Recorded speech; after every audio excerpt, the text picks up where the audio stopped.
René Guénon et Piob sont d'ailleurs les seuls auteurs qui m'ont suffi finalement, d'une façon intellectuelle, à bâtir tous ces livres. Il y a eu bien sûr toute mon expérience physique avec le chamanisme, avec l'hindouisme, avec l'islam, etc., bien sûr. Mais d'un point de vue intellectuel, ces deux seuls auteurs, René Guénon et Piob, ont suffi.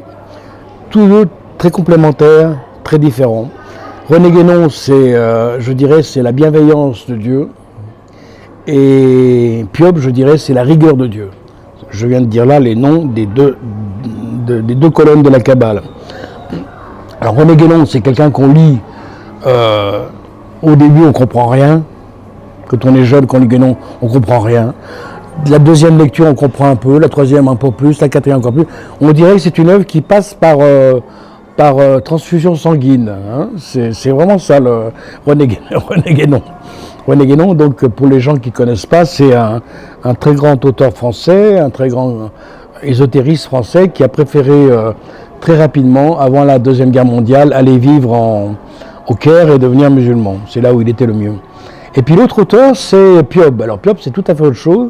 C'est quelqu'un d'absolument rigoureux, qui correspond plus à mon cerveau à moi, c'est-à-dire un cerveau très mathématique, très organisé, etc., qui a été conseiller avant la guerre de plusieurs maréchaux de France, et qui a été assassiné durant la Deuxième Guerre mondiale. En ce qui me concerne, ma mission, c'est de passer à travers des romans et de transmettre au moins un petit pourcentage de l'enseignement de Guénon et de Piob.